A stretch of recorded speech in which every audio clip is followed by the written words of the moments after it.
Hello, Pobo article corner piece them yellow minglava. You need to do someone about you ten idea. Lungality of jump shibade.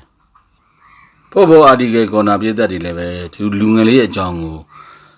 Tita the no, Kanzala media, and defend you low light tower. But you know what I live you, Madame Jalunga, never then, library chidali she, say one says a she. I don't like Gitare Kajaro, do I then need the thing with your love so and do John. Tita is option in our Oh, Ubama, Lajaga, Nusalu, Zadama, Nubo. Do ho, Bejian Glamazani, do Tita, like soup, like Ginny. Ginny in a bar do yagare, I don't know, Nusa Nebedavi. Premierly dinner, Digazadama Lego. Papiro Mokora, Lemati, who are so we don't trigger me, vale. Not of Bonetica, Lajaga, Cordova, Coro Legend do, Tosha Giget. And the moonlight told Yadavano, and around who says of Babla do no we jump in Halan and Pimadoro, Urigalan and Pimadoro, Nusa John Sepolo Yaravo, Oscar John Sepolo Yaravo, Alubobia. Go on in a Teniarema Yabiro, shout G Minero, she said, Doy, shout G, Buvio key out the root, Damatami, I bone them a low devil. Taro, the Yugayamu, Chatangayamu, a Mujin Lady Boga. The Mujin Lady better, Chapia, Canalo di Pioviasi, Neneva, Canaliva. Dino Mujine young, Siari Pide, Cia Ucamon, Cia Uye Weno, Cia Camon Tripiamanaro, Cia Jabulutimon Siru. Now, Cia and Cia Umi Lenotan, then Jaggerao.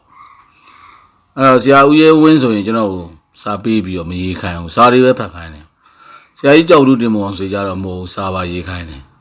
Somebody Yekine. I'm a drone out, and Zakari cheating Pyramid or Jonga. I may clear Sapi Kayam, Sari Pimo, Mapakaimu Pura. I see how you wear the Capian Sazura, Madimagini on Yellow Yard, Savama, one's up him. I'm Muribo, I'm original Chundu no? I don't see how we went, some you were sorry pet. I don't know, a match to shoot or double Uzabi magazine, Baba Lady She. Now, Wasoka magazine or Fobo Italia, Kanyata magazine, she, I pet away. Mayara, Prima Disney Beach of your pad, no? You lay, sa cool, I live you load. I see how you come on, Jaro, Savan, through a Telesi idea. Pammy now choose Abi Pakaimu, DP. Ye kind of didn't move, then Japida. She do our top lie at Tawi Sauba, Nagalands with Sau, Badapian and Shaibo. Sia anyway. Elu in Aza Janema, she then Sia Chiju Chijama, Jene Patam and do it. Now, in Aru to Kono Chopia, land down Namejila, Chane GC, Yaudore. Ba in a woman, Pia, Ba, Kamashi, Lodiculi, Yoshi Togeda. See, you come on, recommend, see, come on, Ripimina, recommend in a Yaudora. I don't ma, Lubogo, dear, recommend, they go ye, Baba, the Lazura, I Jaramajano, delay about it. I look at the never, I tell an ability like Giara, Puvi, Adam, the Chicava. A good thing, Lungali, legend, Minute, 3 tani gamida, Tunamega. Luga Busco Velu Covar, go do the second shibi. Now Dangazadama, now Dandin Lugazama, a Croatia in the crew activity of Shabat. Do below, the Tamina Lesro, Tonia Hosba do wherever, wherever, not said no more where. I saw Pagilato, do what I say no such on the Bashir. I wear the Rimpalamas. Not on a saying I do, not on a said Donega, Jew, get a young website. 7 Sadia gone up, I marry. I said on a Jew, Lemu Yabu, the Shangla in you, Lumia, do I wear your target, and I saying I jam and Aussie glass, I don't mess with Rabia. I do you wear young work alone, 2 jar young option in our. I do a Croatia glad. High tech Lagani, Tonya Hospa, will get up about it. Has to than trader, no? Good no, my high tech with than trader, Namepiamiro, high tech with than trader. I only attribute the Gemani. I don't Tonya Hosbaga, Blau Bigger, Lesuro, Luga Muscobe, young woman. You sang Adam a pigget. Nere Utia, I met Piolomia, Nere Piolomia, but not on said Doma, a Calama, Neo, Milano, not on a cellular million, but only are the baby or Emma by target bimbo. ယူ15တန်းပဲပေးခဲ့ဆိုတော့နဲတယ်လို့တော့အရင်ကပြောလို့မရဘူးပေါ့နော်ဒေါ်တရားဟောစပါအဲ့လိုကြီးကျစာကိုကြိုချုပ်ပြီးတော့ထားတော့တော်တော်ကောင်းလို့ပေါ့ဒီလိုမျိုးယူစားခဲ့တယ်မှကျွန်တော်လည်းစိတ်ဝင်စားမှုစတာပေါ့နော်အဲ့ဒါနဲ့မနစ်ကဒေါ်တရားဟောစပါပလီယာဖြစ်လာခဲ့တယ်ပေါ့ဗျာဒေါ်တရားဟောစပါရောက်တော့မနစ်တုန်းကဒေါ်တရားဟောစပါချက်ချင်းပဲဘွန်ဒဲလီကကလပ်ဟမ်ဘတ်ကိုအငါချပေးလိုက်တယ်အေးပေါ့လေအသက်ကငယ်သေးတာပဲ16နှစ်ပဲရှိသေးတာ19နှစ်ကြော်ပဲရှိသေးတာအတွေ့အကြုံရဖို့အငါချတာပေါ့အဲ့လိုပဲထင်ခဲ့တယ်အဲ့တော့ဘွန်ဒဲလီကရောက်တော့လေအဲ့ဒီလူငယ်လေးကဟမ်ဘတ်ကလပ်မှာအဓိကရေးပါသူဖြစ်ကစားနိုင်ခဲ့တာတွေ့ရတယ်ဟမ်ဘတ်နဲ့သူမနစ်ကဘွန်ဒဲလီကပွဲ28ပွဲကစားတာအဲ့16နှစ်သားလေးပေါ့နော်28ပွဲတောင်ကစားခဲ့ရတယ်နောက်တန်းကစားသမား6ဂိုးတောင်သွင်းခဲ့တယ်စုပေါင်းသူဟမ်ဘတ်မှာပွဲ30တောင်ကစားခဲ့တာအောင်ကားနဲ့ဆိုတော့သူအခုတော်တန်ဟော့စပါပြန်ရောက်တယ်ပေါ့ပြန်ရောက်တော့ဘူစကိုဘေးကိုလာမယ့်2020ရောက်ဘုံလုံးရသည်မှာလာမယ့်2020ရောက်20ကုန်ဘုံလုံးရသည်မှာတော်တန်ဟော့စပါမှာတော့နေရာရပြီကိုထင်ထားခဲ့တယ်ကျွန်တော်အထင်နေတက်ဆင်အောင်လွဲသွားပါတယ်အခုတော့တော်တန်ဟော့စပါလူကာဘူစကိုဘေးနောက်တန်းတွင်းလူငယ်ကစားသမားလေးကိုရောင်းလိုက်ပါတယ်ဘရိုက်တန်ကလပ်ကိုရောင်းပစ်လိုက်ပါတယ်အငါမဟုတ်တော့အပြီးရောင်းပစ်လိုက်ပါတယ်အဲ့မှာထပ်ပြီးကျွန်တော်ရဲ့စိတ်ဝင်စားမှုထပ်ပြီးမြင့်တက်လာပါတယ်အဲ့ဒါနဲ့ပဲဒီနေ့မှာတော့ football article corner ပြည်သက်တွေဒီဖန်လေးလုံးမယ်ဆိုပြီးထားလုပ်လိုက်တာပေါ့ဒေါ်တရန်ဟော့စပါလောက်ပေါ့ကိုလည်းကြီးအောင်များဒေါ်တရန်ဟော့စပါကအဲ့19နှစ်သားနောက်တန်းတွင်းလူဘူစကိုဘစ်ကို Brighton ကိုရောင်းတယ်ရောင်းပြီးတော့ Brighton နောက်တန်းတွင်းလူ Van Hecke ကိုပြန်ဝင်လိုက်တယ် Van Hecke ဆိုတာကနယ်သာလန်လေရေးစင်ပေါ့ဗျာအသက်25နှစ်ရှိပြီဒေါ်တရန်ဟော့စပါက Van Hecke ကိုဘယ်လောက်နဲ့ဝယ်လိုက်ဆိုပေါင်52တန်းနဲ့ဝယ်လိုက်တယ်ပြီးတော့နောက်သူတို့ရဲ့နောက်တန်းတွင်းလူဘူစကိုဘေးကိုပေါင်တန်း50နဲ့ Brighton ကိုပြန်ရောင်းလိုက်တယ်ဘာထူးမှလည်းဗျာ2တန်းလောက်ကွာဝေးလေးပဲရှိတော့တာပေါ့19နှစ်သားနဲ့25နှစ်သားအသက်နုနယ်ချင်းပဲရင်းကျက်ချင်းဒါလေးတစ်ခုတော့ရှိတယ်ပေါ့လေဒါကြောင့်မလို့အယောင်းဝယ်လောက်တာလားတော့မသိဘူးပေါ့နော်အဲ့တော့ Brighton လည်းပဲဒီ19နှစ်သားကိုချက်ချင်းပဲပြန်ဝယ်ပြတယ်9နှစ်စာချုပ်ပြလိုက်တယ်အဲ့တော့ Brighton က46တန်းပေးမယ်နောက်ပြီးတော့Adam V 4တန်းထပ်ပေးမယ်ပေါ့ခေါ်ရတာပေါ့ Brighton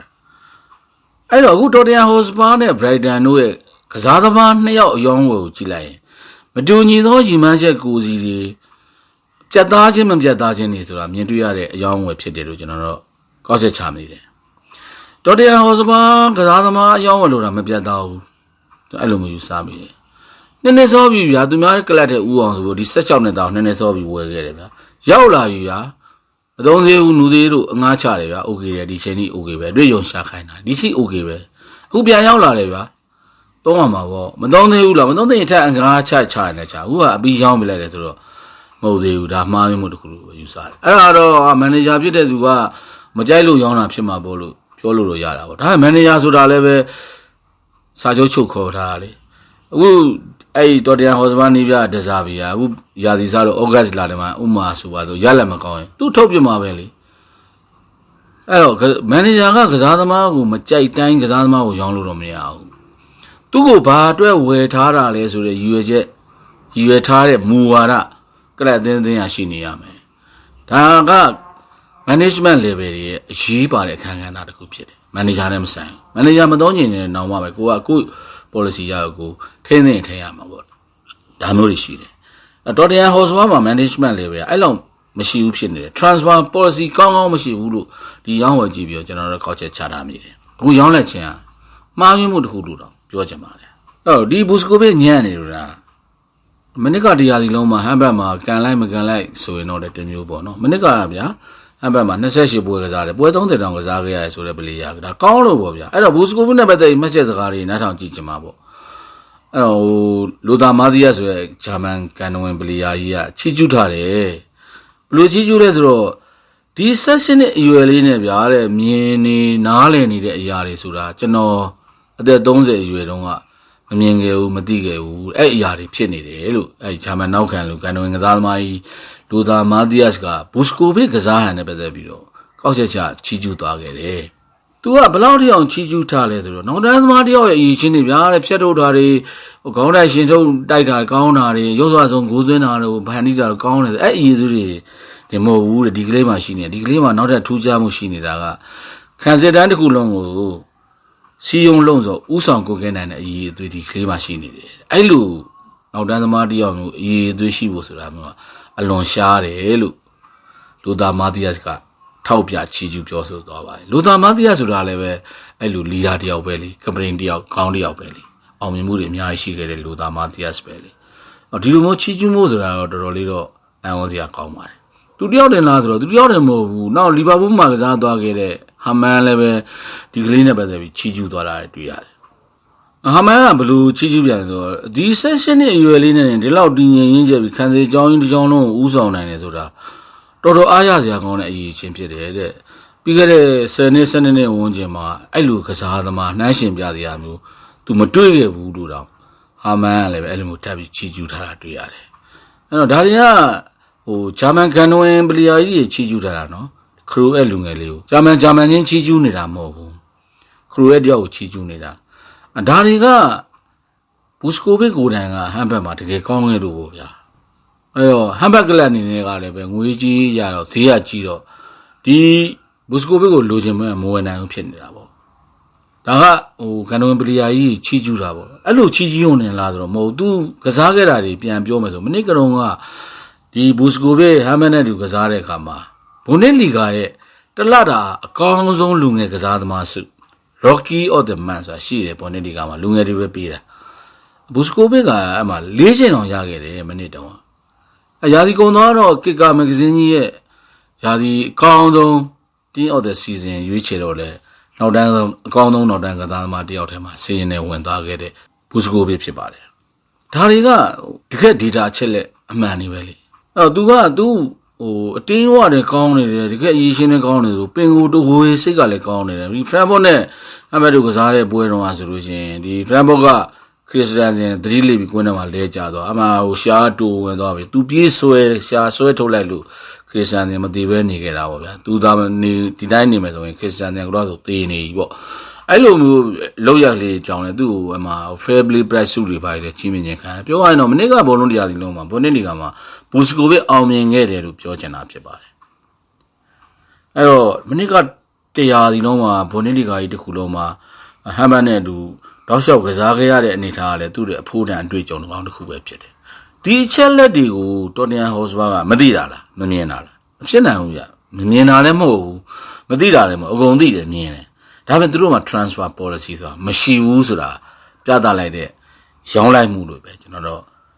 ကောက်ချက်ချထားမိတယ်သူတို့တွေဝယ်ခဲ့တဲ့အချိန်ကနေအခုရောင်းလိုက်တဲ့အချိန်ထိပေါ့16နှစ်သားနဲ့19နှစ်သားကာလတစ်ခုအတွင်းမှာဖြစ်ပျက်တစ်ခုကိုအခြေခံပြီးတော့ကောက်ချက်ချထားခြင်းဖြစ်ပါတယ် Brighton ကျတော့သူတို့ရဲ့ center back ပလီယာဘန်ဟဂီကိုရောင်းလိုက်တယ်လေရောင်းလိုက်တော့ center back ပလီယာလွတ်သွားပြီသူတို့ကစားသမားဖြစ်ရတော့မယ်ရှာတော့မယ်သူတို့က ready ရှာပြီးသားပဲတခါတည်း scouting လုပ်ပြီးသားတော်တရားဟောစပါပြန်ရောက်တဲ့ Pusko ကိုပြန်ဝင်လိုက်တယ်ရမ်းမိုက်တဲ့ Brighton ရဲ့ scouting လုပ်မှု investment လုပ်မှုပြင်ဆင်ဖြည့်ဆည်းမှုဖြစ်တယ်19နှစ်သားကိုအခု Brighton ကသူ့ Pusko ကို9နှစ်စာချုပ်လိုက်တာဗျအဲ့တော့အခု19နှစ်သားကို9နှစ်ထပ်ပေါင်းလိုက်25နှစ်ကြာရောက်ရင်အခုသူတို့ရောက်မြတဲ့ဘန်ကီရဲ့အသက်အရွယ်ရောက်ပြီဆိုရင် Pusko ဈေးကောင်းရလာမှာဆိုတာကိုBrighton ဟာယုံကြည်ထားလို့ဝယ်လိုက်တာပေါ့ဖြည့်ဆည်းလိုက်တာပေါ့နောက်ပဲရာသီတွေစင်တာဘက်ပလီယာဖြည့်တင်လိုက်ခြင်းပေါ့ Brighton ဆိုတာကလည်းပဲကျွန်တော်ပြည်သက်တွေတည်ပြီးသားပါပဲ talented ပလီယာတွေရှာတတ်ဖွေတတ်မွေးမြူတတ်တီဆောက်တတ်ပြန်ရောင်းစားတတ်တဲ့ပရီးမီးယားလိဂ်ကတကယ်ကလပ်အသင်းဆိုတာအားလုံးသတိထားမိကြမှာပါ2021ကအဂွေရောကွင်းလယ်ကစားသမားကိုက်စီဒိုဆိုတဲ့လူမသိသူမသိပလီယာလေးကိုအဂွေရောကလပ် independent ကလပ်ကနေပြီးတော့ Brightonယူရို28တန်းသမ2တန်းပေးပြီးဝယ်ခဲ့တာindependent ကလပ်အနေနဲ့28တန်းဆိုတာအများကြီးပဲလေခုံပေါက်သွားတာပေါ့ဒါပေမဲ့ Brighton 2023ရောက်တော့ Chelsea ကိုကိုက်စီဒိုပြန်ရောင်းလိုက်တယ်လေဘယ်လောက်နဲ့ရောင်းလိုက်တာလဲယူရို116တန်းနဲ့ကိုရောင်းပြလိုက်တယ် Brighton အဲ့လိုမျိုးလုပ်တတ်တဲ့ Brightonသူကကစားသမားကိုလာပြီးတော့သုံးရုံနဲ့မဟုတ်ဘူးတကယ်ကိုတန်မိုးရှိရှိကိုအသုံးလဲချသွားတယ်ကလပ်တင်းတွေအကျိုးရှိအောင်လဲလုပ်တယ်ငွေကြီးလည်းပဲတိုးတက်သွားအောင်မျိုးအမြတ်အဆုံးအများကြီးအောင်လဲလုပ်နိုင်တယ် Brighton ဖြစ်တယ်အခုလီဗာပူးမှာကစားနေတဲ့ Manchester 2019နဲ့9နှစ်ကအာဂျင်တီးနားကလပ်ဖြစ်တဲ့အာဂျင်တီနိုကလပ်တင်းတွေကနေဝယ်လာ10တန်းနဲ့ဝယ်လာတာ2023ရောက်တော့လီဗာပူးကို42တန်းနဲ့ပြန်ရောင်းတယ်အများကြီးပဲမြတ်တာပဲနောက်ကူကူရဲလာချယ်ဆီကိုရောင်းတယ်ဗျာယူရို65တန်းနဲ့ရောင်းပြတယ်မှတ်မိချမှာပေါ့ဒီကူကူရဲလာကို Brighton ဂီတာဘီကလပ်ကနေဝယ်လာတာလေယူရို18တန်းပဲပေးခဲ့ရတယ်ပြန်ရောက်လာ65တန်းအဲ့လိုမျိုးတန်းတဲ့ပလီယာတွေကိုရှာတတ်ဖွေတတ်တဲ့ Brighton ကလပ်ဖြစ်ပါတယ်အ အခုတော်တရန်ဟော့စပါကိုခုရောင်းပြရတဲ့ဘန်ဟက်ကီကိုခုတန်း60နဲ့တော်တရန်ဟော့စပါကိုရောင်းလိုက်တယ်ဘန်ဟက်ကီဒီဘန်ဟက်ကီကို2000ခုနှစ်ကနယ်သာလန်ကလပ် NAC ဘရီဒါကလပ်ကနေဝယ်တာလေယူရို 6.5 သန်းနဲ့ဝယ်တာအခု9နှစ်အကြာတန်း60နဲ့ပြန်ရောင်းလိုက်ပြီလေအဲ့ဒီလိုမျိုး player trading ကောင်းတဲ့ Brighton ဖြစ်တယ်သူတို့မှာခိုင်မာတဲ့ policy တွေရှိတယ်ပောက်ကရရှောက်လုံနေတဲ့ Brighton မဟုတ်ဘူးတော်တရန်ဟော့စပါနဲ့မတူချင်းအယောင်းဝယ်တွေလုပ်နေတယ်ဆိုတာမြင်သာထင်သာစေချင်တဲ့အတွက်ကျွန်တော်နှိုင်းရှင်ပြီးတော့နမူနာတွေထုတ်ပြခြင်းဖြစ်ပါတယ်အဲ့တော့ခုဒီမှာတော့အယောင်းဝယ်ကျွမ်းတာ Brighton ဆိုတာထင်ရှားပြီးသားပဲလေအဲ့တော့ဒီတော်တရန်ဟော့စပါကစားသမားတွေကိုခုယူရိုတန်းပေါင်တန်း90ရင်းနှီးမြှုပ်နှံလိုက်တယ်အဲ့တော့ပေါင်တန်း90အထိပေးပြီးရင်းနှီးမြှုပ်နှံထားပြီးဆိုမှတော့ဒီ Buscovic နဲ့ပတ်သက်ပြီးတော့ခိုင်မာတဲ့ strong data တွေ Brighton မှာရှိပြီးသားဖြစ်နေပြီဆိုတာထင်ရှားပါတယ်ရှေ့မှာလည်းပဲလူသားမာသီးယားစ်တို့လိုတဘာကြီးတွေပြောခဲ့တာတွေလည်းရှိနေတယ်ဗျာဆိုတော့တန်း90ပြီးရင်းနှီးမြှုပ်နှံလိုက်တာလို့ကျွန်တော်တို့သတ်မှတ်ထားမိတယ်အဲ့တော့ Brighton ကိုပြောင်းလာတဲ့အကြောင်းနဲ့ပတ်သက်ပြီးတော့လည်း Buscovic ပြောရလေနားထောင်ချင်ပါပေါ့နော်သူကဘာပြောလဲဆိုတော့ပထမဆုံးကျွန်တော်ကို Brighton manager ဆက်သွယ်လာတဲ့ဟိုကကျွန်တော် Brighton ကိုရွေးချယ်ပြီးသားဖြစ်ပါတယ်တဲ့မန်နေဂျာကကျွန်တော်နဲ့စကားပြောတယ်ပြောပြီးတော့သူကစားခိုင်းမဲ့ကစားကွက်ပုံစံကိုကျွန်တော်သေချာရှင်းပြပြီးတဲ့နောက်မှာကျွန်တော် Brighton ကိုရွေးချယ်လိုက်တာကျွန်တော်တို့တခြားကန်လန်းနေတဲ့ကလပ်တွေရှိပါတယ်တဲ့အဲ့ဒီကနေကျွန်တော် Brighton မှာရွေးချယ်လိုက်တာဖြစ်တယ်တဲ့နော်ဒီ Premier League ကလည်းအကောင်းဆုံး league ရဖြစ်တော့ကျွန်တော်ဒီမှာကစားခြင်းတယ်ကျွန်တော်သဘောလဲကြားတယ်လေတဲ့ပြီးတော့ Brighton ကလပ်ဆိုတာကလူငယ်တွေမွေးမြူတဲ့နေရာမှာတော့ထိပ်တန်းကဘာကျော်ကလပ်ကြီးဆိုတာလူတိုင်းသိနေကြတယ်ဂုံသတင်းနဲ့ရှိနေတယ်အဲ့ကြောင့်လည်းကျွန်တော်ပြောင်းတဲ့ထက်မှာဒီချက်လဲပါတယ်တဲ့အဲ့တော့ကိုယ့်ကိုယုံကြည်မှုနဲ့ကြိုးစားမှာပေါ့ဗျာတဲ့ဒီကလပ်တင်းကိုရောက်လာပြီးတော့လူငယ်တွေကလည်းအများအပြားရှိနေကြတာတဲ့ဘွန်ဒက်လီဂါမှာမနေ့ကဖြတ်သန်းခဲ့တဲ့အတွေ့အကြုံကတော့ကျွန်တော်တို့အကြီးမားဆုံးသင်ခန်းစာတွေရခဲ့တဲ့ဖြတ်သန်းမှုဖြစ်ပါတယ်အဲ့မှာတော့မှတ်မှတ်ရကတော့ team spirit ပဲတဲ့အသင်းလိုက်စိတ်ဓာတ်ကတော့တကယ်အရေးကြီးတယ်ဆိုတာကျွန်တော်သိလိုက်ရပါတယ်တဲ့အဲ့တော့ဟမ်ဘတ်နီးပြကပိုစင်ကိုယ်တိုင်လည်းပဲမနေ့ကသူအစွမ်းကုန်အားထုတ်ကစားခဲ့တဲ့အနေထားရင်ပေါ်မှာတော့ပိုစင်ဟာBuscovicကိုအရန်သဘောကျခဲ့တာတွေ့ရတယ်တော်လေးကိုချီကျူးပြောဆိုတာလည်းတွေ့နေရပါတယ်အဲ့တော့ဒီလိုစိတ်သက်ပိုင်းနေကောင်းမွန်တဲ့အမှုချင်းနေBuscovicမှာရှိနေတာကသူကဘောလုံးမျိုးရိုးရှိထားတဲ့အတွက်ဘောလုံးမျိုးရိုးကြောင်လာတော့မသိဘူးသူဘိုးဘေးတွေကစpro player တွေဖြစ်ပါတယ်သူဖခင် Daniel Buscovic လည်းပဲ pro player တယောက်ဖြစ်အခုလက်ရှိဒီ Highlight Spirit Club မှာဆိုရင်သူဖခင်ကလူငယ်အသင်းမှာနီးပြနေတာအဲ့တော့အခုတော်တရာဟော့စပါကနေ Brighton ကိုအပြောင်းရွှေ့မှာတခြားကလပ်အသင်းတွေနဲ့ကန်လန်းနေတဲ့အနေအထားတူအောင်မှာ Brighton ကိုရွေးချယ်ခြင်းမှာသူ့မိသားစုအတိုင်းဝိုင်းရဲ့အကြံဉာဏ်ပေးမှုတွေလည်းပဲရွေးချယ်မှုတွေလည်းပဲပါလိမ့်မယ်လို့ယူဆထားမိပါတယ်အဲ့တော့အခုသူသားလေး Brighton ကိုရောက်သွားတယ်9နှစ်စာချုပ်ခံလာရတဲ့အပေါ်မှာတော့သူဖခင်သူ့အဖိုးအေးလည်းပဲသဘောကျကြည်နေမှာတော့သိကြပါတယ်အဲ့တော့အခု Brighton မှာက Van Gogh ရောင်းလိုက်တဲ့အတွက် center back player ရောသွားပြီအခုပြန်ဖြစ်လိုက်တဲ့ဒီ Buscovic ကလည်း center back player ဖြစ်နေတယ်ဒီအချိန်မှာမနစ်ကဟမ်ဘတ်နဲ့အတူဘွန်ဒက်လီဂါပွဲ30ကိုဖြတ်တန်းခဲ့တဲ့အတွေ့အကြုံကလည်းရှိထားတာဆိုတော့ Buscovic ဟာဒီ Brighton ကလပ်မှာ center back player နေရာမှာဦးစားပေးနေရတော့ရချင်ရလာနိုင်တဲ့အနေအထားမျိုးလည်းဖြစ်ပါတယ်Buscovicကတော့သူပြောတာတော့မန်နေဂျာနဲ့သူနဲ့စကားပြောတာသူ့ရဲ့ကစားဟန်အသင်းရဲ့ကစားခြင်းတဲ့ပုံစံအကြောင်းဆွေးနွေးတဲ့နေရာမှာတော့လူငယ်တွေကတော့သူ့အသင်းမှာအများကြီးရှိတယ်အဲ့တော့မင်းနေရာရောက်အောင်ပို့ဆိုတာတော့ပထမဆုံးစကစားတဲ့ချိန်နဲ့ဟိုကမင်းအပြိုင်ဆိုင်စူးစမ်းမှရမယ်အဲ့အတွက်လာခဲ့ပါတော့သူပြောတဲ့အတွက်သူအဲ့မှာလက်ခံလိုက်တာဆိုတော့နေရာရဖို့တော့သူတော်တော်လေးတော့စူးစမ်းကစားရမှာဖြစ်ပါတယ် Brighton ဆိုတာကလည်းပဲတကယ်လူငယ်တွေကြီးစူးစီးနေကြတဲ့ကလပ်အသင်းဖြစ်တယ်နင်လားငါလားစူးစမ်းအားထုတ်နေကြတယ်အားလုံးမှာအနာဂတ်ကိုယ်စီရှိတယ်ဖြတ်သန်းမှုကိုယ်စီနဲ့သွားနေကြတာဆိုတော့တကယ်စူးစမ်းကစားနေကြမှာဖြစ်တယ်ဒီနေရာလေးမှာနေရာလေးတစ်ချိန်လေးရရင်အကောင်းဆုံးကစားနိုင်ပြနိုင်ဖို့တော့ Buscovic အတွက်တော့လိုအပ်တာပေါ့လေဒါပေမဲ့ဟမ်ဘတ်နဲ့ဖြတ်သန်းမှုကြီးကတော့သူ့အတွက်တော့တိတ်တော့ခက်ခဲလိမ့်မယ်လို့ကျွန်တော်တော့မထင်မိဘူးလွယ်ကူလိမ့်မယ်နေရာရလိမ့်မယ်လို့ကျွန်တော်တော့ယူဆထားမိတယ်အဲ့တော့ Tottenham Hotspur ရဲ့ကစားသမားအယောင်းဝယ်ရရည်စရာကောင်းတယ်လို့ထင်မိတယ်ဘယ်လိုမြင်မိတယ်တော့မသိဘူးဗျအဲ့တော့ဟိုမိတ်ဆွေတို့ရဲ့အမြင်လေးတွေ comment မှာရေးပေးစေချင်တယ်ကျွန်တော်တေချာလေးဖတ်ပါတယ်ဟိုကျွန်တော် AAD channel ကလိုမျိုးအကြိုက်ချင်းကြွရင်ကစ်လိုက်တော့လိုမျိုးမှမဟုတ်တာဒီမှာကတော့ကျွန်တော် article တွေကောင်းနေဖြစ်နေတဲ့အတွက်မိတ်ဆွေတို့ရဲ့အမြင်လေးလည်းတင်ပြရေးဖို့ကျွန်တော်တောင်းဆိုပါတယ်โอเคဒီလောက်ပါပဲနောက်မှပြန်လည်ဆုံတွေ့ပါမယ်အားလုံးစင်ပြေကြပါစေ